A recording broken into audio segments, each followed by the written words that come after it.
जी, अस्सलाम वालेकुम बच्चों, कैसे आप सब लोग?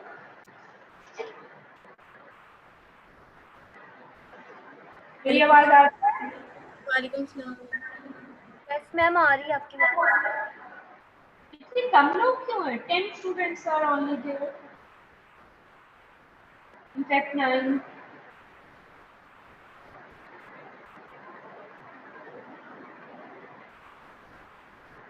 आप लोग ग्रुप में मैसेज करो कि मतलब अपना लेक्चर ज्वाइन करें, फिर हम स्टार्ट करते हैं लेक्चर।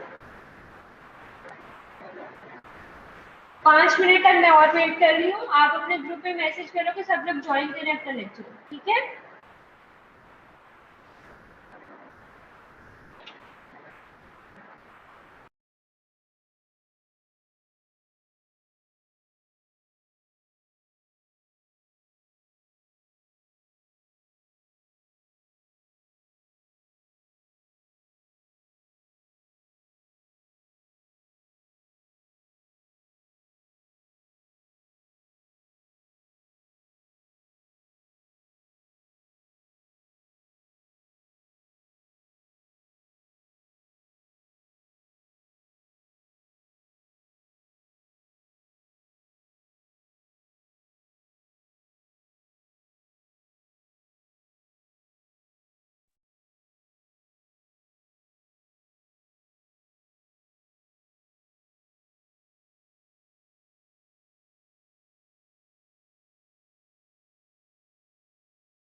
हाँ जी बच्चों, कैसे हो आप सब लोग?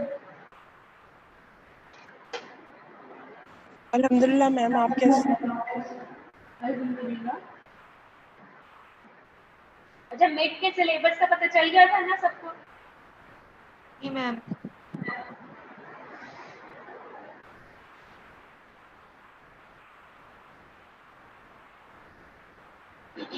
अच्छा, लास्ट 2 जो आपकी एक्टिविटीज हुई है उसको मैं दोबारा से रिवाइज करूंगी, क्योंकि मुझे पता है कि आप सब लोगों ने एक दूसरे को कॉपी पेस्ट ही किया होगा, पढ़ा नहीं होगा ना, उसका जो बेसिक कॉन्सेप्ट थे वो क्लियर किए होंगे। ठीक है, तो वो लेक्चर्स मैम जो वो है, वर्डिंग थोड़ी सी मुश्किल समझ ही नहीं आती। ठीक है, वो मैं जो है दोबारा से आप लोगों के वो हम क्लासेस जो है वो रखेंगे दोनों लेक्चर्स को। ठीक है, ओके मैम। ताकि आप लोगों के कॉन्सेप्ट जो है क्लियर हो जाए। वो एक थोड़ा मुश्किल टॉपिक है, तो मुझे यही ना कि आप लोग पहले खुद एक दफा पढ़ लो, आप लोग गो थ्रू करो, उसके बाद मैं इसको रिवाइज कराऊंगी। ठीक है, तो इसको हम दोबारा से पढ़ेंगे।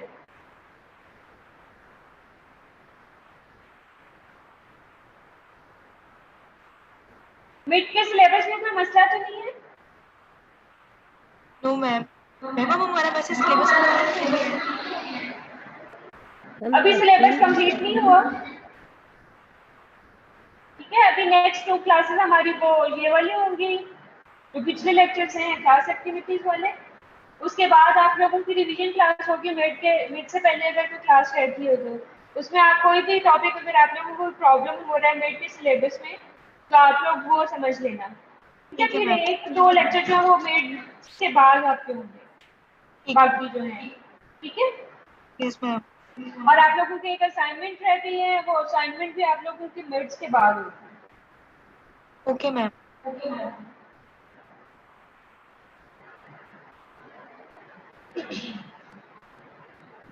हाँ जी, फिर लेक्चर स्टार्ट करें। मैम वो आपसे एक बात पूछ रही थी। कोई और क्वेश्चन है तो पूछ लो आप लोग, कोई और मसला है या कुछ नहीं? मैम ये फिजियोथेरेपिस्ट अलाइड हेल्थ साइंसेज में डाल रहे हैं। जी, मैम फिजियोथेरेपिस्ट को अलाइड हेल्थ साइंसेज। हाँ जी, डीपीटी जो है डॉक्टर फिजिकल थेरेपी, ये अलाइड हेल्थ साइंसेज के अंदर एसएचएस में ही हो रहा है। मैम हमारी अलाइड हेल्थ लेटेस्ट साइंसेज। जी, मैम हमारी आप लोगों की सेपरेट लेटेस्ट में काउंसिल है आई थिंक सो, डीपीटी वालों की। मैम नहीं है काउंसिल। और पूरी अलाइड बेसिकली मैं जो मेडिकल एडवोकेट है, मुझे उसका है कि मतलब हमारी अलाइड वालों की अभी तक जो है अलहदा सेपरेट जो है वो नहीं बनी। इसके ऊपर काफ़ी वो हो रहे हैं आजकल जो है डिफरेंट मीटिंग्स, उसमें जो है एक प्रॉपर अब आ रहा है कि थोड़ा कुछ अरसे में इसको ज़रूर डेवलप किया जाएगा, लेकिन अभी तक जो है वो हमारी काउंसिल जो है वो नहीं बनी अलाइड है।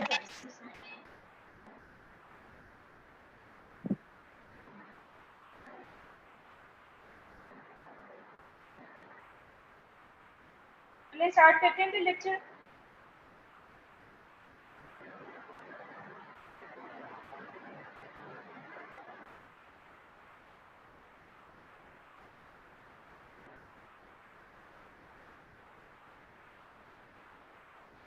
ये सिस्टम पे जो है पावर पॉइंट खुल नहीं रहा। ठीक है, इस तरह से सबको क्लियर नजर आ रहा है?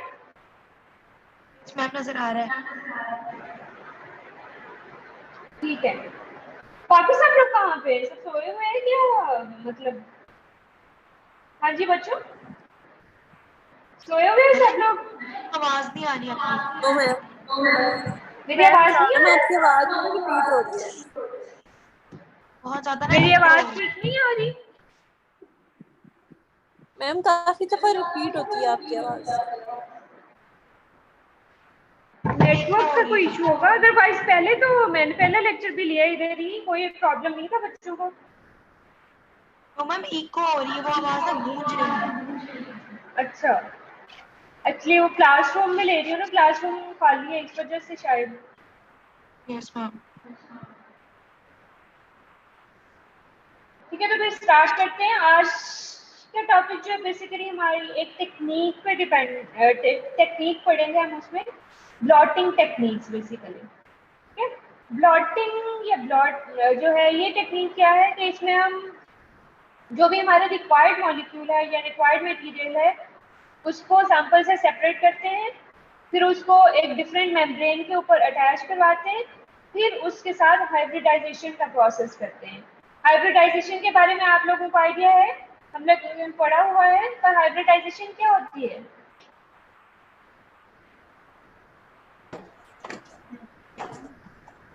मैम जरा दोबारा पूछिए तो। हाइब्रिडाइजेशन जो है ये क्या है, इसकी डेफिनेशन क्या है?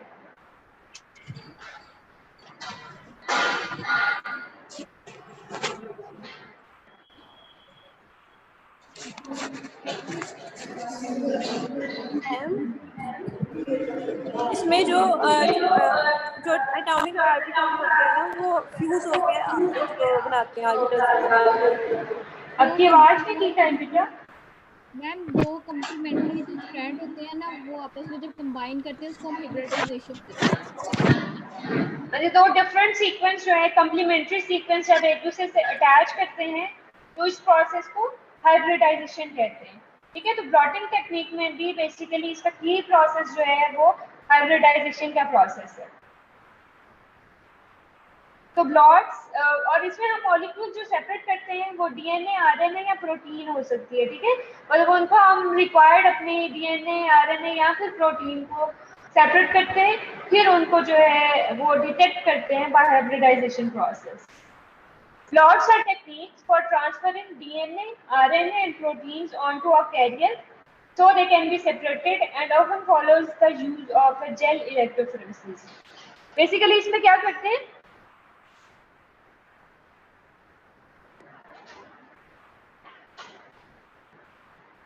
कोई और स्टूडेंट है तो बेसिकली ब्लॉटिंग टेक्निक में हम करते क्या है कि इसमें पहले जो अपना रिक्वायर्ड मटेरियल है डीएनए, आरएनए या प्रोटीन उसको जो है सेपरेट करते हैं। ठीक है, उसके फ्रेगमेंट्स बनाते हैं, उसके बाद उसको जेल इलेक्ट्रोफोरेसिस के थ्रू उनको जो है उनके साइज के अकॉर्डिंग जो है हम साइज के अकॉर्डिंग सेपरेट कर लेते हैं, फिर उसको एक कैरियर मेम्ब्रेन के साथ अटैच करते हैं। ठीक है, कैरियर मेम्ब्रेन जो है नाइट्रोसेलुलोज जो मेम्ब्रेन होती है या नायलॉन जो है मेम्ब्रेन होती है, उसके ऊपर अटैच करके फिर उसके साथ हाइब्रिडाइजेशन कराते हैं by the radio labelled probes.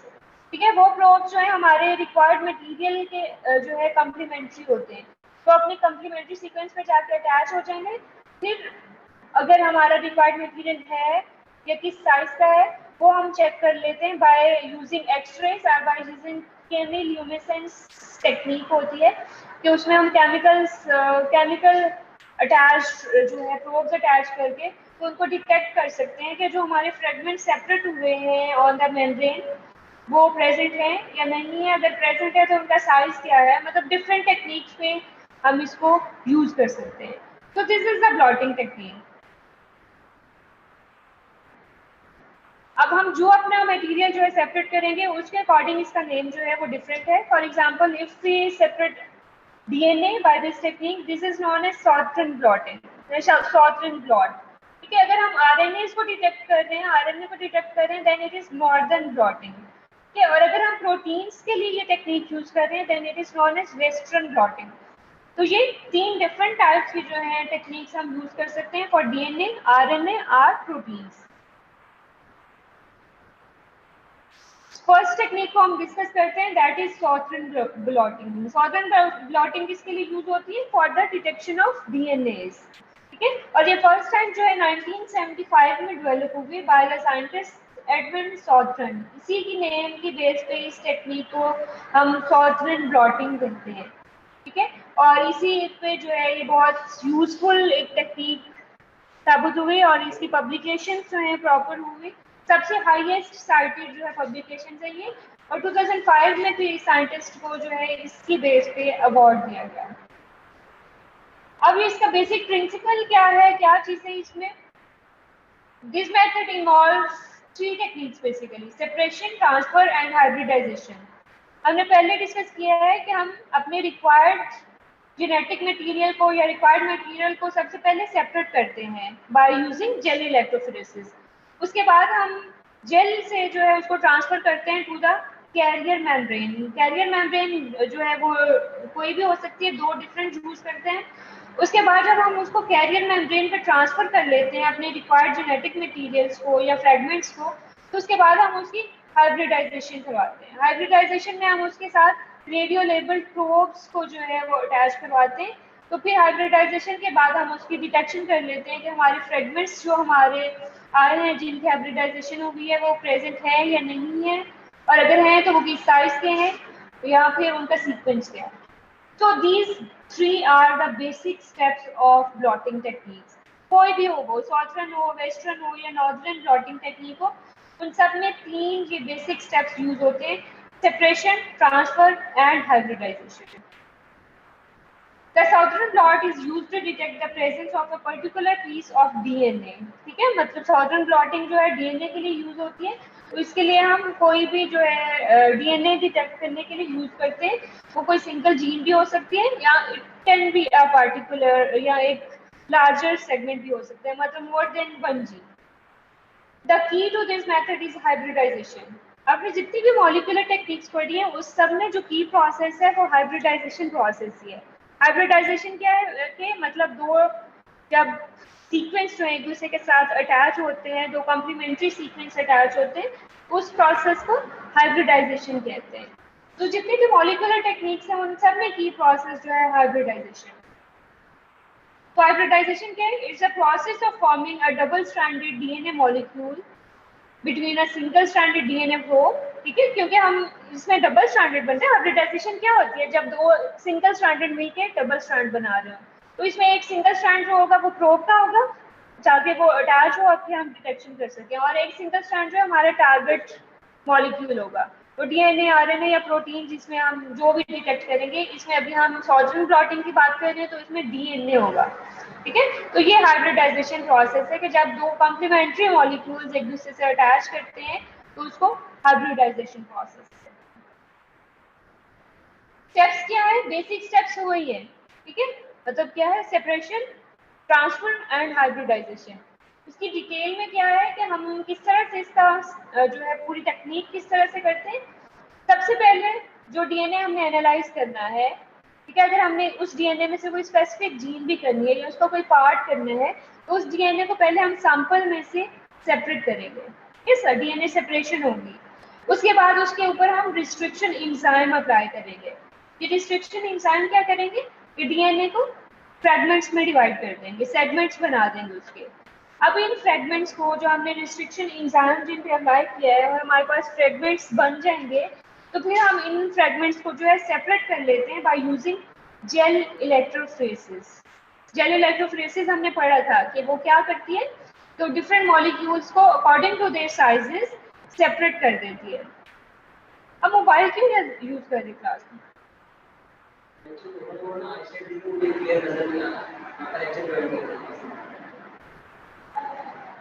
तो फ्रेगमेंट्स को सबसे पहले हमने अपना डीएनए सेपरेट किया, उसके बाद इंस्ट्रक्शन एंजाइम्स के थ्रू उसके फ्रेगमेंट्स बनाए, फिर इन फ्रेगमेंट्स को जो है हम according to their sizes separate excuse me ma'am, आपकी क्लास कहाँ जी 101 में हो रही है। SHS 101। तो फिर हम उन फ्रेगमेंट्स को जेल इलेक्ट्रोफोरेसिस की द्वारा जो है सेपरेट कर लेंगे।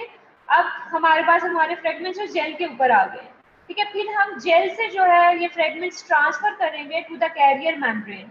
अब वो कैरियर मेम्ब्रेन जो है वो नाइट्रोसेलुलोज फिल्टर पेपर हो सकता है या फिर वो नायलॉन मेम्ब्रेन हो सकती है। और ये जो ट्रांसफर होगा इसके लिए हम जो है एक प्रॉपर जो है बफर यूज करते हैं। ठीक है, ट्रांसफर टैंक होते हैं, बेसिकली ब्लॉटिंग टैंक कहते हैं, उसमें हमारा बफर होता है और बफर में जो है वो एल्कली होती है ताकि जो है उसकी प्रॉपर ट्रांसफर जो है वो हो सके फ्रेगमेंट्स की टू द कैरियर मेम्ब्रेन। उसके बाद हमारी जब ट्रांसफर हो जाएगा टू द कैरियर मेम्ब्रेन, उसके बाद हाइब्रिडाइजेशन होगी, हाइब्रिडाइजेशन कराएंगे। उसके लिए हम क्या करेंगे कि जिस फिल्टर पे या जिस मेम्ब्रेन पे हमने उसको ट्रांसफर किया है उसको हम इंक्यूबेट कर देंगे विद हाइब्रिडाइजेशन जो है रेडियो लेबल डीएनए प्रोब्स। ठीक है, डीएनए प्रोब्स के साथ ही हाइब्रिडाइजेशन होगी ना, प्रोब्स के साथ।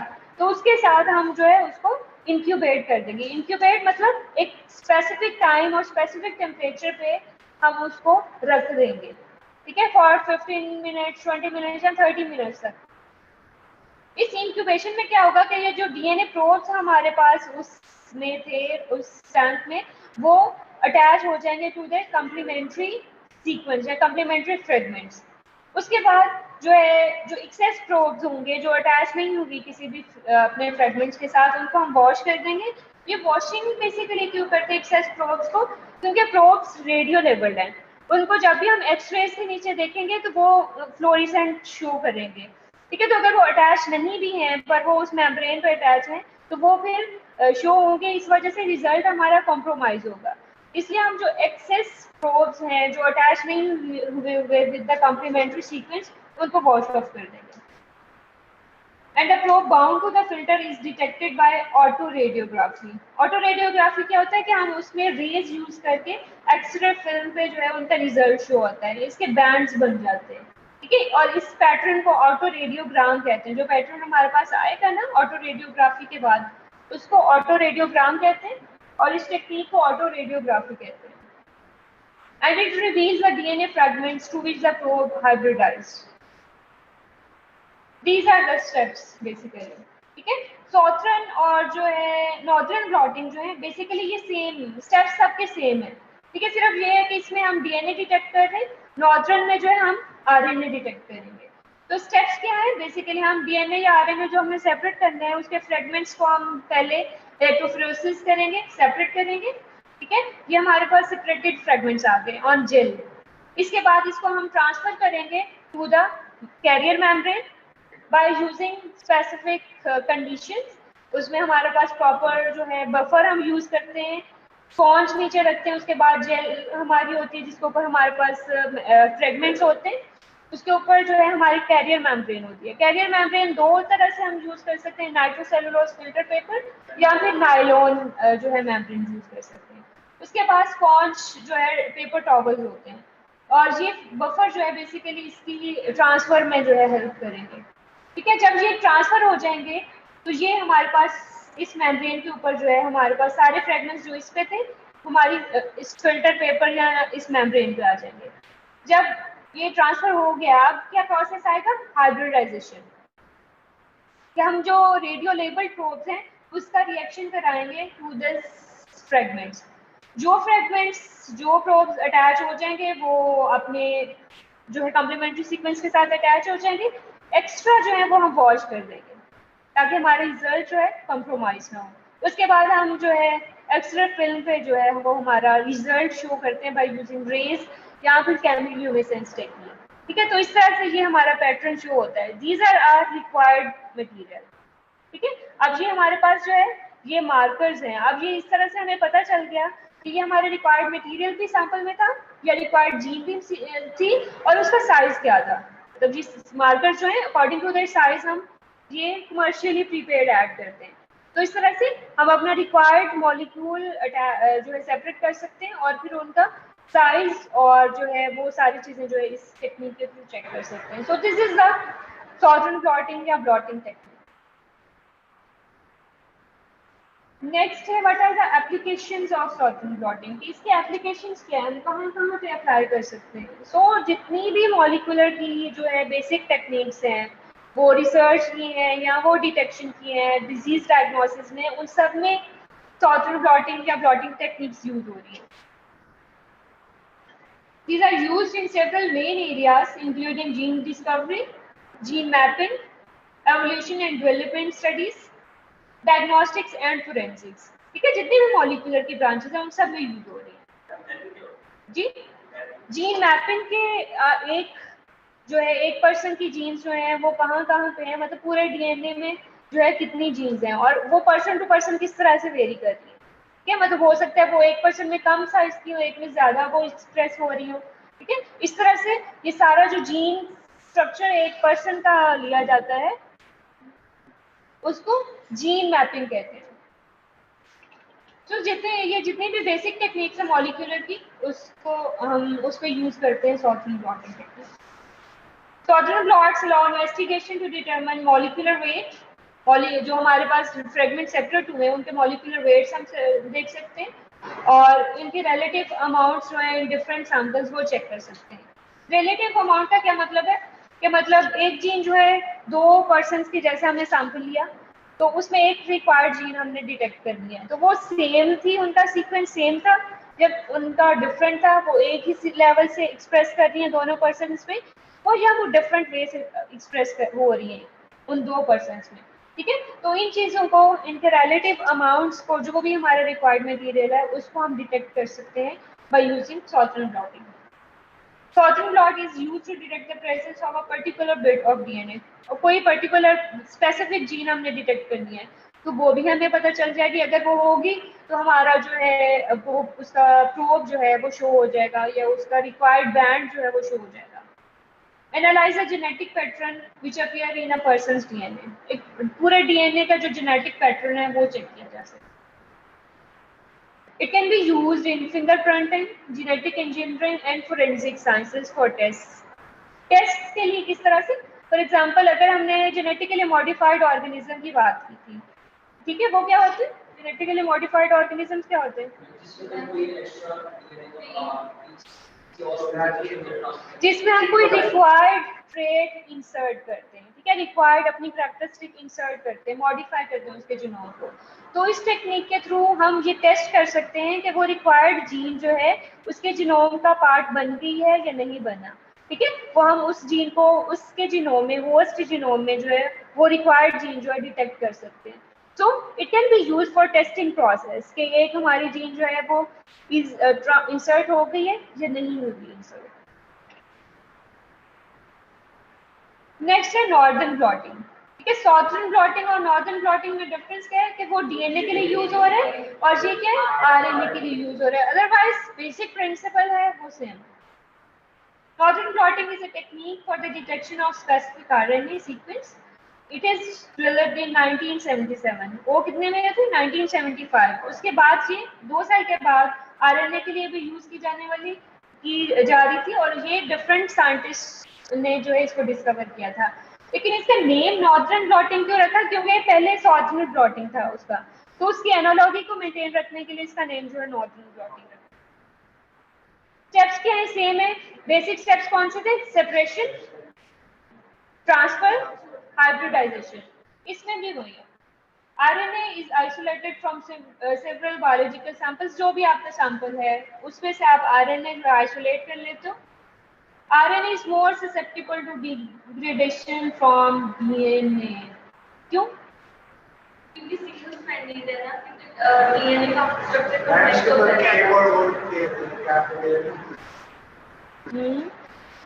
DNA is a more stable material है ना, क्योंकि उसमें डीऑक्सीराइबोस शुगर होती है। डीऑक्सीराइबोस जो है वो इजीली जो है डिग्रेड नहीं होती, इसलिए आपने ये पढ़ा था कि डीएनए जो है मोर स्टेबल जो है मॉलिक्यूल है एज कम्पेयर टू आरएनए। तो इस वजह से आरएनए जो है इजीली जो है डिग्रेड किया जा सकता है, उसके फ्रेगमेंट्स जो है वो इजीली बनाए जा सकते हैं। उसके बाद ये आरएनए को हमने सेपरेट कर लिया, then samples are loaded on gel. उसको हम अकॉर्डिंग टू देयर फ्रेगमेंट जो हमने बनाए उनको अकॉर्डिंग टू देयर साइजेस जो है जेल इलेक्ट्रोफ्लोरेसिस के थ्रू सेपरेट कर लेंगे। उसके बाद हम ट्रांसफर करेंगे जेल इलेक्ट्रोफ्लोरेसिस से फ्रेगमेंट्स को अपनी कैरियर मेम्ब्रेन पे। The gel is then blotted on a nylon membrane or nitrocellulose filter paper by creating the sandwich arrangement। वही कि उसके जो है प्रॉपर जो है टैंक है, ब्लॉटिंग टैंक, उसमें बफर होते हैं और जो है उसका स्पॉन्ज, पेपर्स और सारी एक प्रॉपर सैंडविच अरेंजमेंट होती है। उसके बाद ट्रांसफर के बाद हाइब्रिडाइजेशन का प्रोसेस होगा। The membrane is placed in a dish containing hybridization buffer with a labelled probes. ठीक है, तो ये प्रोब्स के साथ हम इंक्यूबेट कर देंगे। प्रोब्स जो है अपने कॉम्प्लीमेंट्री सीक्वेंस आरएनए सीक्वेंस के साथ जाके अटैच हो जाएंगे। The membrane is washed to remove unbound probes so that our result are not compromised। उसके बाद इसकी डिटेक्शन होगी। डिटेक्शन किस तरह से होगी? बाय यूजिंग जो है ऑटो रेडियोग्राफी टेक्निक या फिर केमिल्यूमिनेसेंस। ठीक है, ऑटो रेडियोग्राफी क्या होती है कि उसमें हम रेज यूज करते हैं। ठीक है, रेज यूज करके हमारा पैटर्न जो है एक्स्ट्रा फिल्म पे आएगा। केमिल्यूमिनेसेंस क्या आता है कि उसमें हम जो मेम्ब्रेन पे हमारी हाइब्रिडाइजेशन हो गई है उसके बाद हम उस पर अटैच करेंगे केमिकली लेबल्ड प्रोब्स, ठीक है। तो उससे भी हमारा पैटर्न एक्स-रे फिल्म पे ही आएगा और दोनों में बैंड्स ही शो होंगे, बस टेक्निक थोड़ी सी वेरिएबल होगी। The labeled probes is detected via autoradiography or via chemiluminescence reaction. In both cases, this results in the formation of a dark band on the X-ray film. This is the technique. Sample require उसमें sample से हम अपना required RNA extract करेंगे, इसके fragments बनाएंगे, फिर इन fragments को हम जेल इलेक्ट्रोफोरेसिस के थ्रू सेपरेट कर लेंगे, फिर इस जेल से जो है हम इसको ट्रांसफर करेंगे टू द मेम्ब्रेन। वो नायलॉन मेम्ब्रेन भी हो सकती है या फिर नाइट्रोसेलुलोज फिल्टर पेपर हो सकते हैं। उसके बाद हम जो है इसकी हाइब्रिडाइजेशन कराएंगे विद द रेडियो लेबल या कोई भी लेबल, फ्लोरेसेंट भी लेबल हो सकते हैं, प्रोब्स, ठीक है। ये जो कुछ प्रोब्स अपने कम्प्लीमेंट्री सीक्वेंस जहाँ पे होगा वहाँ पे अटैच हो जाएंगे, कुछ फ्री फॉर्म में होंगे, तो उनको रिमूव करने के लिए हम वॉशिंग करेंगे और फिर जो उसका रिजल्ट जो विजुलाइज कर लेंगे। तो जो हमारा रिक्वायर्ड मटेरियल होगा वो रिजल्ट शो होगा, सिर्फ बाकी सारे फ्रेगमेंट्स शो नहीं होंगे। क्यों फ्रेगमेंट्स वॉश नहीं होंगे? क्योंकि उनके साथ प्रोब्स ही अटैच नहीं हुए होंगे। प्रोब्स तो सिर्फ हमारे रिक्वायर्ड मटेरियल के साथ अटैच होंगे ना, तो इसलिए जब हम उनको रेस के अंदर देखेंगे तो बाकी उनके साथ तो प्रोब्स अटैच नहीं हुए, इसलिए वो शो नहीं होंगे, वो फ्लोरिसेंट नहीं करेंगे। इसलिए हमारे रिजल्ट तब सिर्फ वहां पे होगा जहाँ पे हाइब्रिडाइजेशन हुई है, जहाँ पे प्रोब्स अटैच हुए हैं, तो हमारा रिजल्ट इस तरह से शो होता है। और ये पैटर्न जो शो होता है रिजल्ट का, इसको ऑटो रेडियोग्राम कहते हैं। एप्लीकेशन जो है ये आरएनए की जितनी भी जो है डिटेक्शन है और उसका एक्सप्रेशन है उसको चेक करने के लिए हम यूज करते हैं। A standard for the direct study of gene expression at the level of messenger RNA. Gene expression क्या होता है? जीन अपने आप को किस तरह से एक्सप्रेस करती है?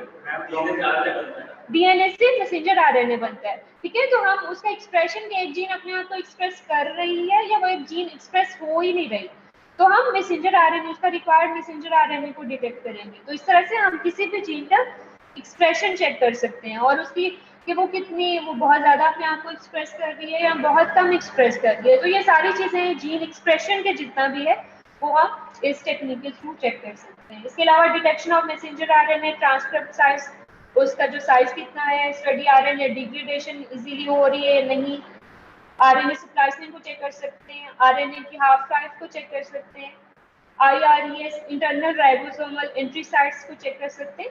आरएनए भी अटैच होता है ना राइबोसोम्स के साथ, तो उसकी जो एंट्री कहाँ पे होगी उस सीक्वेंस को हम चेक कर सकते हैं। Often used to confirm and check, ठीक है, कि मतलब एक जीन जो एक्सप्रेस हो भी रही है नहीं हो रही है, मैसेंजर आरएनए नहीं बन रहा, ये क्या सीन है, उस सब को हम कंफर्म कर सकते हैं और चेक भी कर सकते हैं by using this technique, northern blotting. Next, ये आज हमें इसलिए खोली हुई है, आपको बताएंगे मैंने, क्योंकि पीपीटी नहीं खुल रही इस पे सिस्टम पे, ठीक है, इसलिए ईमेल से जो है डायरेक्टली खोली हुई। वेस्टर्न ब्लॉटिंग क्या टेक्निक है? प्रोटीन्स को डिटेक्ट करने के लिए, ठीक है। पहले हमने डीएनए, उसके बाद RNA and next the protein. Central dogma भी यही होता है ना, transcription and then translation. Western blotting क्या है? डॉक्टर डॉगलस जो है Douglas lake of university of Arizona, उसमें डिपार्टमेंट में जो है सबसे पहले ये टेक्निक यूज की गई।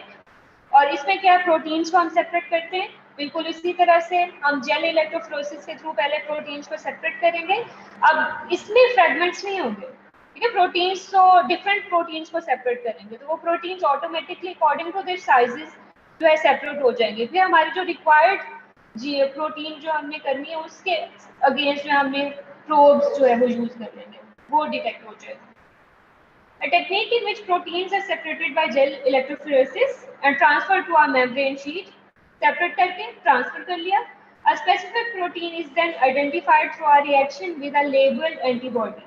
अब जहाँ पे प्रोटीन हमने पहले डीएनए आरएनए ही यूज कर रहे थे और उसके अगेंस्ट उसका कम्प्लीमेंट्री प्रोब्स, ठीक है। प्रोब्स ही क्या होते हैं? वो सीक्वेंस होता है, न्यूक्लियोटाइड सीक्वेंस, जैसे डीएनए या आरएनए में होता है, लेकिन प्रोटीन सीक्वेंस नहीं है, ठीक है। प्रोटीन जहाँ पे ऐसे एंटीजन हम अटैच करेंगे। अब प्रोटीन को ऐसे एंटीजन ले रहे हैं तो उसके फिर रेडियो लेबल क्या होंगी, एंटीबॉडीज, ताकि एंटीजन एंटीबॉडी का रिएक्शन होता है ना।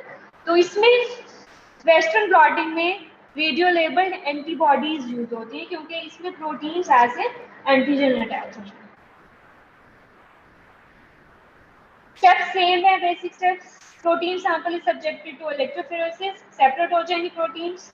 Electroblotting transfer the separated proteins from the gel to the surface of carrier protein, वो carrier membrane, nitrocellulose membrane हो सकती है या कोई nylon membrane, ठीक है। उसके बाद जिस membrane पे जो है सेपरेट किया हमने उसको ब्लॉट भी कहा जाता है, ठीक है। जिस जेल पे उस ब्लॉटिंग को, ब्लॉट पेपर को जो है हम इंक्यूबेट कर देंगे विद द इससे पहले यहाँ पे एक और स्टेप किया जाता है कि जो उस मेम्ब्रेन पे जो है एक्स्ट्रा स्पेसिस हैं उसके साथ कोई भी जेनेरिक प्रोटीन जो है अटैच करवाते हैं। क्यों? क्योंकि जो एंटीबॉडीज हैं वो अगर उस पे प्रोटीन अटैच नहीं होगी उस फ्री स्पेसिस पे, तो रेडियो लेबल्ड एंटीबॉडीज है वहां पे जाके अटैच हो सकती हैं, ठीक है। तो वो रिजल्ट हमारा जो कॉम्प्रोमाइज हो सकता है। इसलिए अगर हमारे कोई फ्री स्पेसिस हैं तो उसके साथ पहले हम कोई जेनेरिक प्रोटीन जो है उन फ्री स्पेसिस को फिलअप करने के लिए अटैच करवाते हैं। उसके बाद हम जो है एंटीबॉडीज जो है उसके प्रोसेस कराते हैं। हाइब्रिडाइजेशन प्रोसेस में भी दो मॉलिक्यूल्स अटैच हो रहे हैं ना एक दूसरे के साथ, तो ये भी हाइब्रिडाइजेशन प्रोसेस है। An antibody that is specific for protein of interest is added to the nitrocellulose sheet and reacts with the antigen. Okay. Only the band containing the protein of interest binds to the antibody, forming a layer of antibody molecule.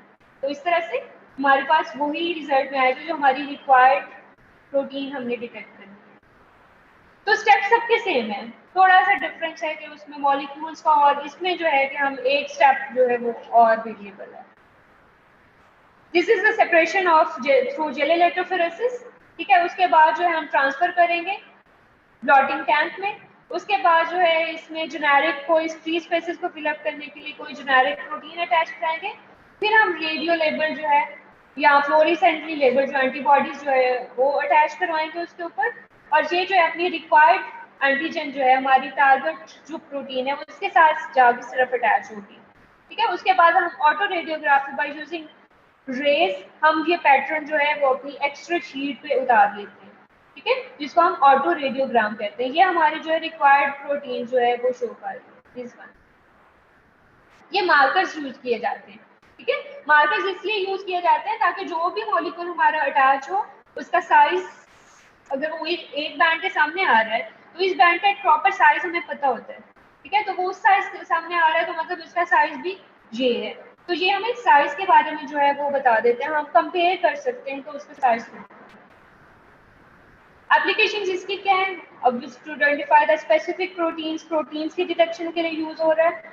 There message हम उनका mess check कर सकते हैं। इसके अलावा different diseases हैं जिनमें specific proteins बनती है, तो उन डिजीजेस को हम डिटेक्ट कर सकते हैं, डायग्नोज कर सकते हैं by using this technique.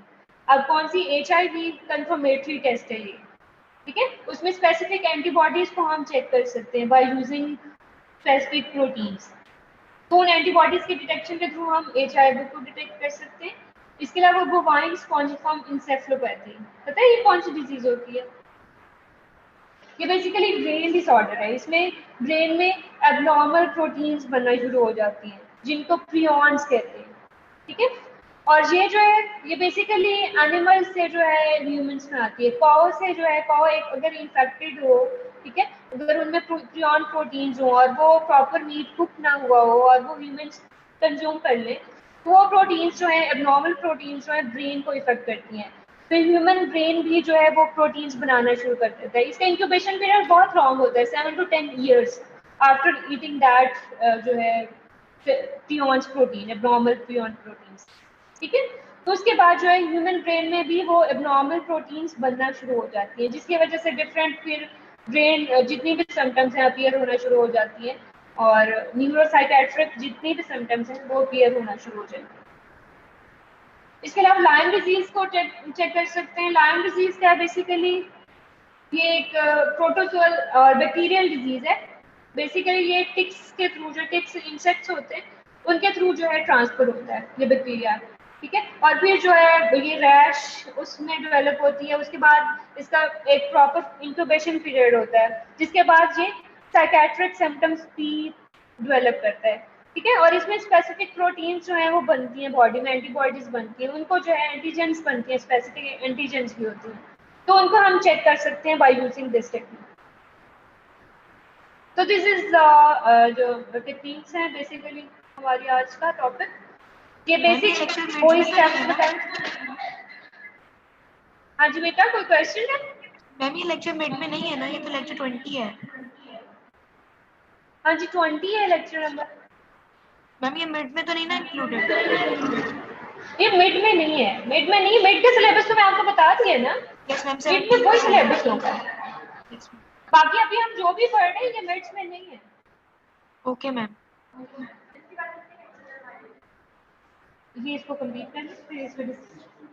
This is the basic steps बताए हैं जितनी भी ब्लॉटिंग टेक्निक्स हैं उन सब के, ठीक है। Basic principle that first one is the separation of molecules. Molecules कोई भी डीएनए आ रहे हैं या प्रोटीन, ठीक है। उसके बाद क्या है, transfer to the membrane in the blotting start या ब्लॉटिंग टैंक। उसके बाद उस मेम्ब्रेन के साथ हाइब्रिडाइजेशन कराई जाती है। हाइब्रिडाइजेशन वो फ्लोरेसेंटली लेबल्ड प्रोब्स हो सकते हैं या फिर फ्लोरेसेंट लेबल्ड एंटीबॉडीज, ठीक है। उसके बाद हम उसकी डिटेक्शन कर लेते हैं बाय यूजिंग ऑटो रेडियोग्राफी, और इस तरह से हमारा बैंड शो होता है अकॉर्डिंग टू द फ्रीक्वेंसी। तो अब कोई क्वेश्चन है इस टेक्निक में तो पूछ लो। ब्लॉट बेसिकली जिस मेम्ब्रेन पे हमारे फ्रेगमेंट्स ट्रांसफर करते हैं ना हम, उसको फिर हम ब्लॉट भी कह सकते हैं उस मेम्ब्रेन। हाँ जी बच्चों, आप लोगों का कोई क्वेश्चन है?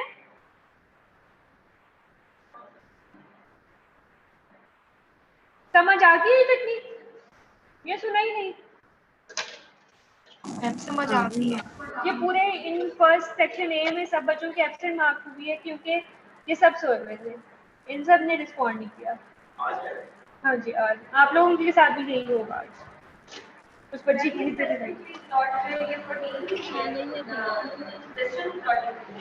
वेस्टर्न ब्लॉटिंग जो है ना वो प्रोटीन्स के लिए है।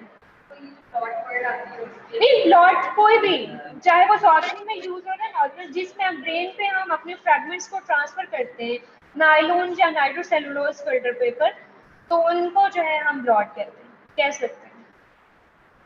कोई क्वेश्चन है आप लोगों का? इसमें सिर्फ एमसीक्यू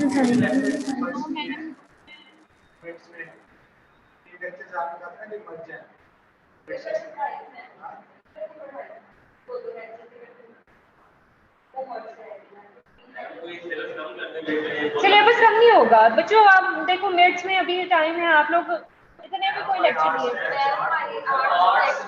सिलेबस कम नहीं होगा भाई। सेक्शन ए भी में आप सब सेक्शन का है, ये उनको उन्होंने कहा जी हमें कोई प्रॉब्लम नहीं है।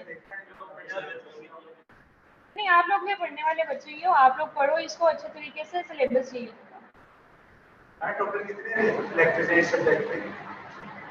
अच्छा नेक्स्ट जो मैंने पहले भी अनाउंस किया है कि मतलब जो लास्ट वो एक्टिविटीज हुई है ना, मुझे पता है आप लोगों ने नहीं पढ़ा होगा, वो प्रॉपर या कॉन्सेप्ट्स क्लियर नहीं हुए होंगे, ठीक है। वो हम दोबारा पढ़ेंगे, वो मैंने रिवाइज करने थे, बस आप लोगों की एक्टिविटी अच्छी बात है ना, थोड़ी मेहनत करने की आदत। पहला वाला मुश्किल था, पहला वाला मुश्किल था।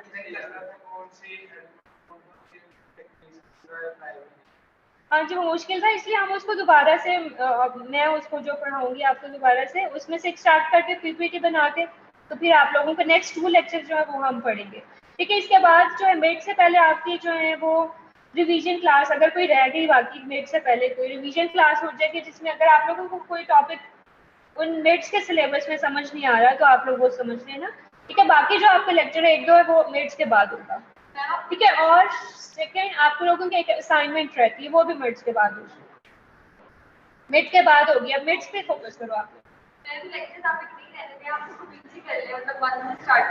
नहीं 1 से नहीं, आप लोगों को ये वो आप लोगों के एक दफा रिवाइज हो चुके हैं, अब आप नेक्स्ट जो एक दफा रिवाइज करो, आप लोगों को फाइनल्स में इजी होगा। आप लोगों ने आगे फिर कंप्लीट सिलेबस का वाइवा देना है, फिर कंप्लीट सिलेबस का रिटन एग्जाम देना है, तो अभी 7-8 लेक्चर भी करो।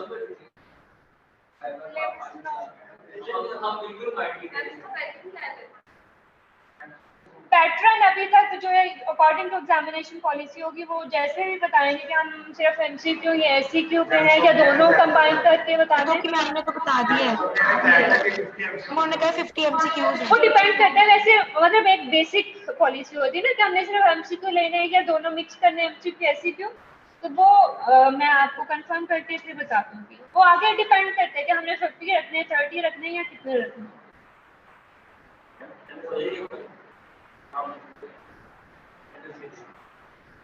हाँ जी, आप लोगों के नेम नोट करती हूँ। आप लोग अपने एक रजिस्टर पे नेम जो है वो अपने लिख लो। हाँ जी बच्चों, आप लोगों को समझ आ गई लेक्चर? Yes ma'am. सोए तो नहीं हुए थे?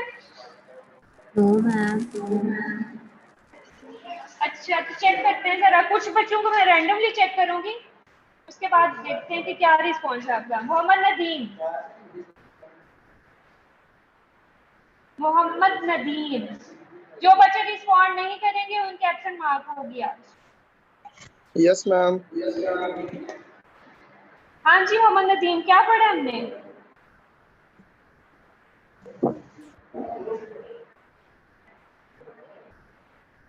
मोहम्मद नदीम, हमने क्या पढ़ा आज का टॉपिक?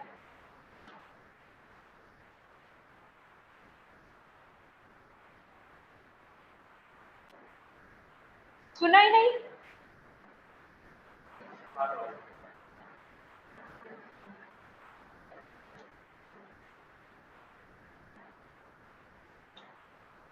सबाहत जिया,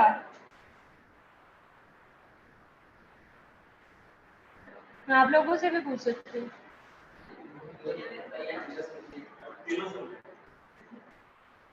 सबाहत जिया, अगर आप लोग रिस्पॉन्ड नहीं करोगे तो आप लोगों की एब्सेंट मार्क होगी।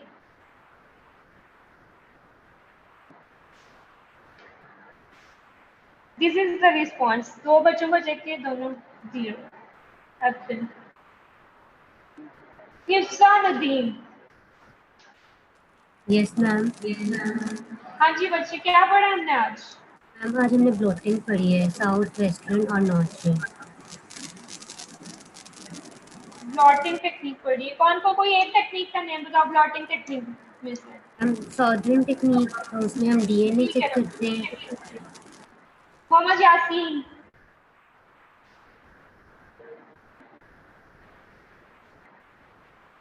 मोहम्मद यासीन,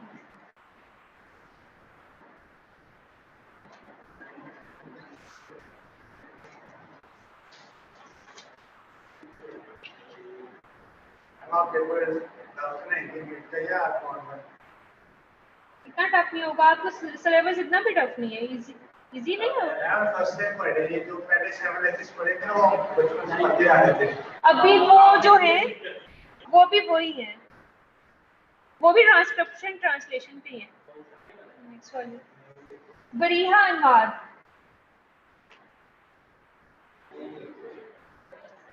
बरीहा अनवार,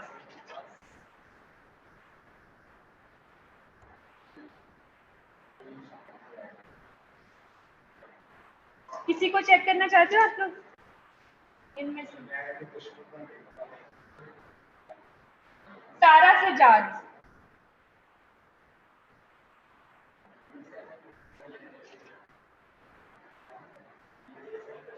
सारा सजाद,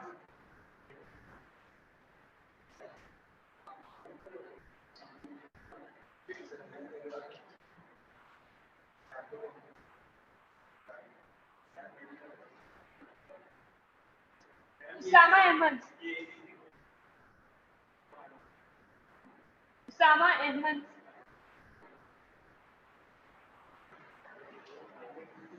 ये सब सोए होते तुम लोग इस 9:30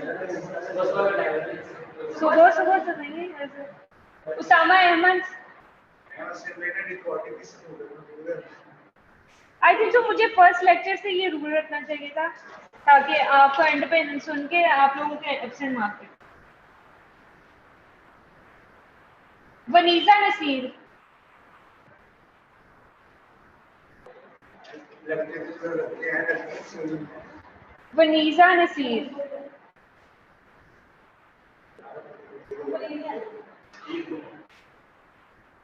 यस मैम।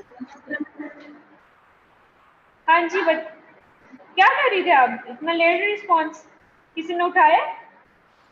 नहीं नहीं मैम, किसी को नहीं पकड़ाया, अच्छा, वो क्या मैंने पढ़ा पकड़ा हमने था। आज के टॉपिक में?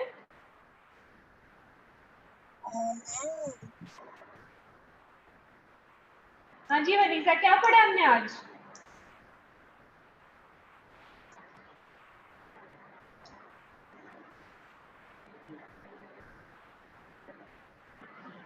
हाँ जी, नहीं सुना?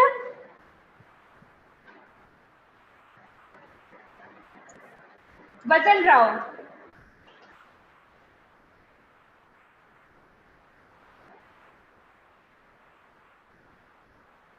पहले कितने स्टूडेंट्स थे? 59। बदल रहा हो।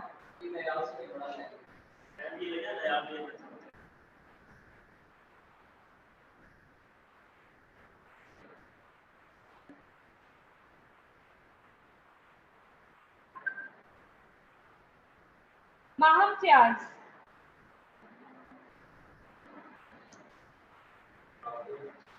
सब सुन रहे हैं। माहम फ्याज।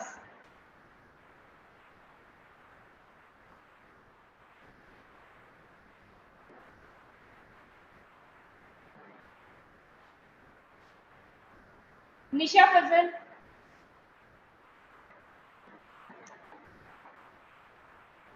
निशा Yes, ma'am. फजल। जी मिस। हाँ जी बेटा, क्या पढ़ा हमने आज? मिस आज हमने प्लॉटिंग टेक्निक्स पढ़ी है। जी, प्लॉटिंग टेक्निक्स पढ़ी है मिस। अच्छा, कौन कौन सी होती है इसमें टेक्निक्स में? किस किस को डिटेक्ट करते हैं? बस हाइब्रिडाइजेशन आपने मतलब इसमें वो किया है कि हम एक डीएनए तो मैंने हाइब्रिडाइजेशन नहीं पूछा, मैंने पूछा ब्लॉटिंग टेक्निक में हम कौन से मॉलिक्यूल्स को डिटेक्ट करते हैं।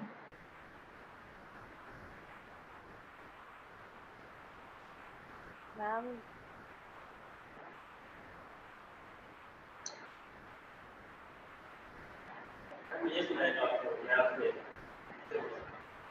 पूछ लेते हैं, उससे पूछ लेते हैं।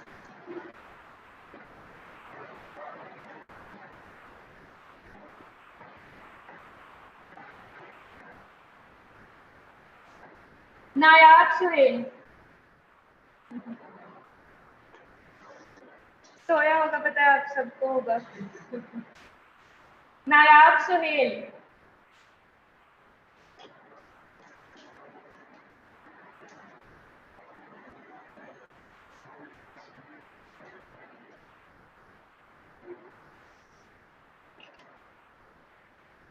परवा रिजवान।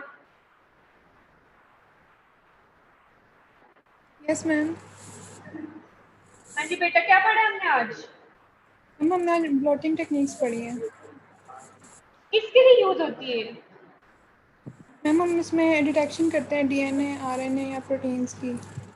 ठीक है, चले बस जिनके अच्छे मार्क होनी थी बस होगी। आप लोग जो है काइंडली उठ के थोड़ा सा लेक्चर ले लिया करो, नहीं तो ऐसे ही होगा कि लेक्चर और सिलेबस बहुत ज्यादा है। अगर आप लोग साथ साथ पढ़ते तो सिलेबस ज्यादा नहीं था। ठीक है, अगर कोई भी क्वेश्चन है आप लोगों का तो पूछ लो अभी भी। मैम हाँ जी मैम आपने नेट का वो नहीं बताया, ये पैटर्न। बेटा, पैटर्न मैंने अभी नहीं बताया। आप लोग जो सिलेबस है आप लोग अपना प्रिपेयर करो, उसी में से होगा सिलेबस। जो पैटर्न है मैं एक दफा करके फाइनल एग्जामिनेशन कमेटी से फिर आप लोगों को बताती हूँ नेक्स्ट लेक्चर में इंशाल्लाह। मैम जो आपने असाइनमेंट की बात की है मीट के बाद लेंगी, जो एक और असाइनमेंट असाइनमेंट आपकी मिड्स के बाद होगी। अभी आप लोग मिड्स पे फोकस करो अपने। के मार्क्स लेंगे थे हमने 2 एक्टिविटी। क्लास एक्टिविटीज आपकी क्लास पार्टिसिपेशन में इंक्लूड होगी। आप लोगों की जो क्लास एक्टिविटीज हुई हैं आप लोगों की वो क्लास पार्टिसिपेशन में इंक्लूड होंगे। ठीक है, अगर किसी ने नहीं कराई अभी तक तो वो अभी भी करा दें, क्योंकि वो लेट सबमिशन में चला जाएगा, बट आप लोगों की एक्टिविटी जो है सबमिट हो जाएगी।